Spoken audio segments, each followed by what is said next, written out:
Bom, vou tentar gravar isso aqui. Caro professor Mário Sérgio, eu ensaiei essa apresentação com um pouco de interação com os alunos. Eu estava pensando em fazer algumas perguntas durante a apresentação. Como, por força da circunstância, eu tenho que gravar um vídeo, eu vou tentar manter o que eu ensaiei e vou tentar responder as perguntas eu mesmo. Começando em 3, 2, 1, já. Boa tarde a todos, meu nome é Pedro, eu trabalho no laboratório de compiladores. Bom, eu tenho só 10 minutos para fazer essa apresentação, eu sei que é muito pouco e eu vou tentar ser bem sucinto. Eu escolhi fazer algo diferente para esse seminário. A maioria dos alunos pegou um tópico em teoria da informação e falou a respeito. Eu decidi falar sobre uma ideia de um pequeno projeto que envolve um pouco do trabalho que eu faço e que envolve também conceitos em teoria da informação. Eu não vou entrar muito em detalhe, não. Eu vou tentar focar só no conceito e na intuição por trás do projeto. Custei achar algo na minha área, que estava relacionado com o trabalho que eu faço lá no laboratório de compiladores e que tivesse também alguma relação com teoria da informação. Como eu mexo muito com gráfico de dependência de programa, né, a nível de instrução, eu resolvi fazer o seminário sobre uma ideia de um projeto que envolve o uso de análise de ponteiros, uma coisa que não tem absolutamente nada a ver com teoria da informação, para melhorar a análise de fluxo contaminado. E para medir essa melhoria, a ideia é usar conceitos de teoria da informação, principalmente informação mútua de Shannon. Eu sei que o Mário já falou aqui sobre fluxo quantificável, então pode ser que o tema soe repetitivo, mas eu já estava fazendo seminário sobre isso antes mesmo da aula do Mário. Então, de qualquer forma, a minha ideia ela é um pouco mais específica. Bom, o título é Medindo a Contaminação em Programas. Aqui eu falarei primariamente de segurança de sistemas. O quão seguro é um sistema, né? O que significa dizer que o sistema ele é vulnerável? O que é vulnerabilidade? Pois bem, eu vou começar com uma tirinha que provavelmente vocês já viram por aí, principalmente quem fez matéria com o Fernando ou com o Léo Barbosa, provavelmente já viu essa tirinha aí, né? Bom, a escola liga para a mãe e pergunta para ela se ela realmente deu o nome do filho de Robert Drop Table Students, pois isso aparentemente causou um problema na escola, né? Qual que é o problema que foi causado? Onde que está o humor nessa tirinha? Bom, isso representa uma SQL injection, né? Um ataque que foi muito comum na década passada. E como que você previne esse ataque? Bom, gente, o fato é que sistemas têm vulnerabilidades. E muitas dessas vulnerabilidades, elas são descritas como ataques de fluxo contaminado. SQL injection, que é o exemplo do slide anterior, é um deles. Mas tem cross-site scripting, malicious file inclusion, né, que você inclui um bad file lá de propósito, e vol injections, enfim, várias. E é basicamente um ataque em que o indivíduo ele explora potenciais falhas no sistema através de uma interface pública, através de um input público. E como que a gente evita esses ataques, né? A gente evita principalmente realizando uma análise que a gente chama de análise de fluxo contaminado. O que é análise de fluxo contaminado? Análise de fluxo contaminado, o ataque, né? O ataque de fluxo contaminado é um ataque de fluxo de informação. É quando o atacante explora um subcaminho no programa que leva ele a acessar ou envenenar uma parte crítica, né, ou secreta do programa, uma parte que precisa ser confiável.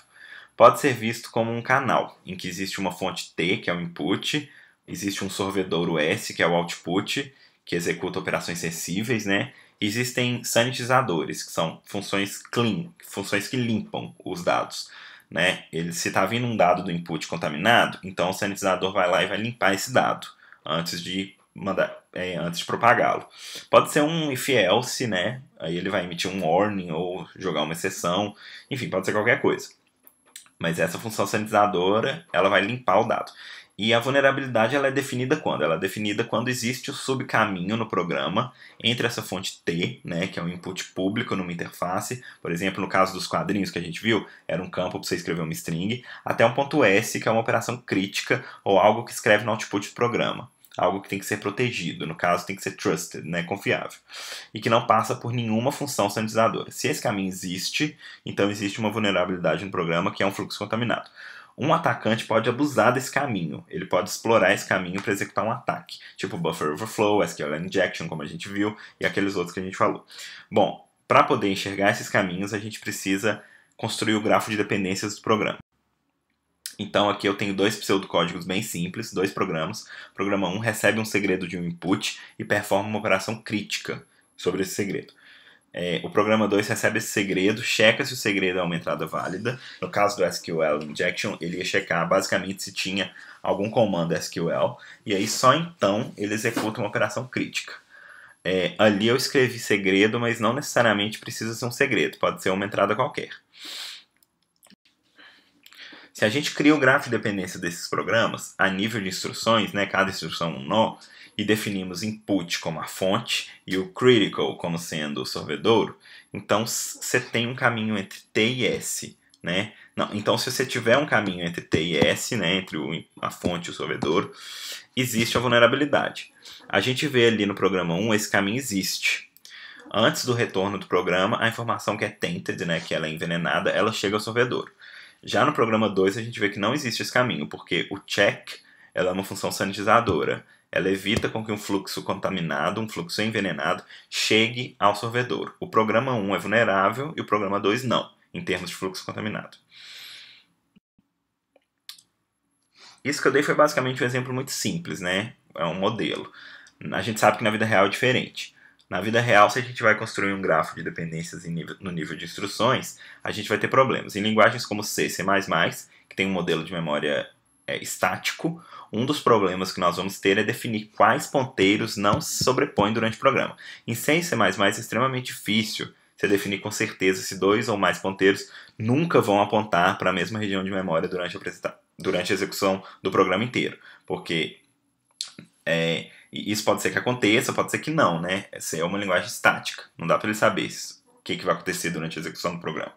Existem técnicas para melhorar essa análise de ponteiros. Existem várias análises, algumas boas, outras ruins, umas lentas, outras rápidas. A gente chama essas análises de alias análises, análise de sobreposição. Basicamente, análise de ponteiro. É o problema de definir quando dois ponteiros não se sobrepõem. Por que eu estou falando isso tudo? Pois bem, quando nós temos uma análise de ponteiros ruim em C e C++, se a gente for construir o grafo de dependência do programa, nós vamos acabar com um gráfico com poucos nós de memória, pois todas aquelas variáveis praticamente vão apontar para uma mesma região de memória, todos os ponteiros. Isso vai acontecer pois a análise de ponteiros ela vai ser imprecisa, né? Ela vai ser ruim. Então ela não vai conseguir desambiguar os ponteiros muito bem. Aí se tivermos poucos nós de memória, sempre que tiver um load, um store, os caminhos vão passar por ele, por esse nó de memória. E aí com poucos nós de memória, vários caminhos passarão pelo mesmo nó, e aí nós teremos uma análise de fluxo contaminado mais imprecisa. Ou seja, uma boa análise de ponteiro nos dá mais nós de memória no grafo de dependências. Um grafo de dependências mais precisos nos dá mais caminhos, né, entre T e S que sejam precisos, ou seja, mais informação a respeito do programa, da vulnerabilidade do programa.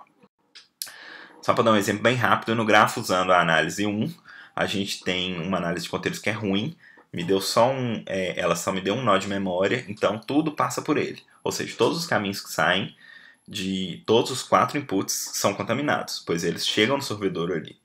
Eu precisaria colocar 4 sanitizadores ali, naqueles 4 inputs. Mas aí, vamos supor, na A2, né, se eu tivesse uma análise de ponteiros melhor, que pudesse ter um grafo com mais nós de memória, 2, por exemplo. Supor que eu aumento a minha precisão em 100%, né? Agora eu tenho 2 nós de memória.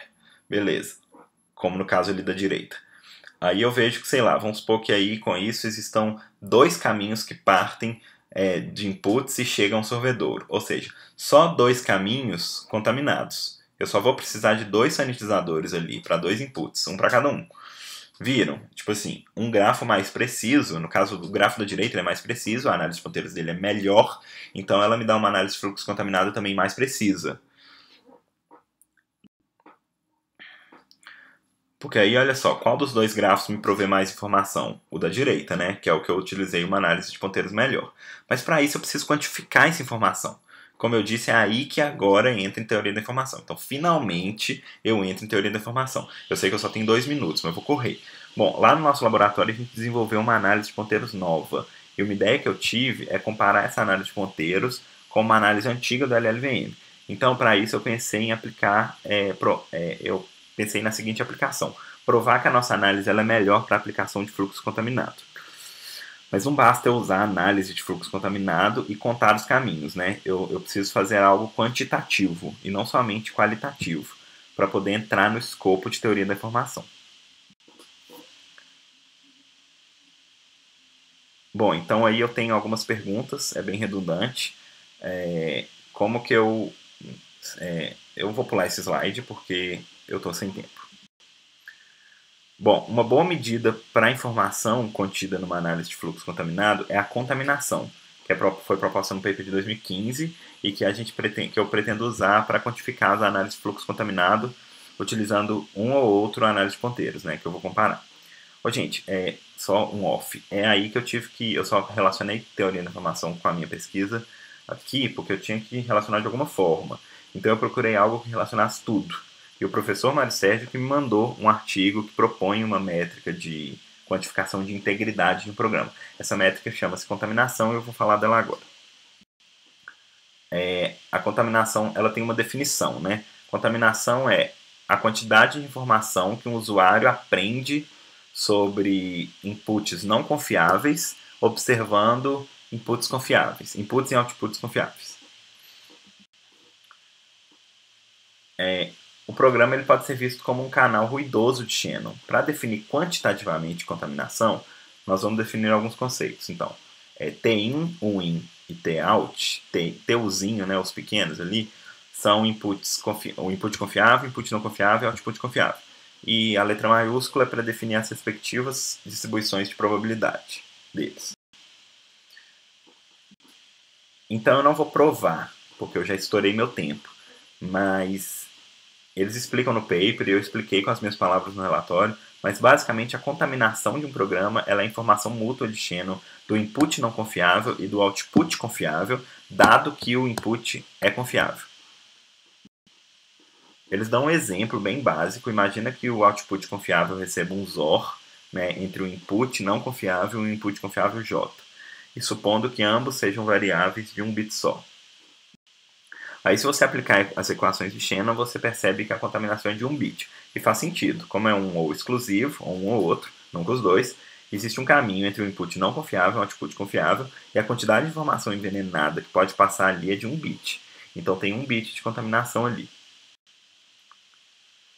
Bom, gente, essa é a ideia geral do mini projeto. Talvez eu faça isso nas férias, quando eu tiver tempo. O que falta agora é basicamente pegar o gráfico de dependências, que a gente já tem implementado para C e C++, e adequar ele a esse modelo de contaminação. Poder quantificar as instruções, né? E aí sim eu consigo medir a contaminação nos gráficos que foram gerados com a nossa análise e nos gráficos que foram gerados sem a nossa análise de ponteiros. E aí talvez eu testar isso num benchmark grande, tipo o SPEC CPU 2006. Bom, é isso. Obrigado.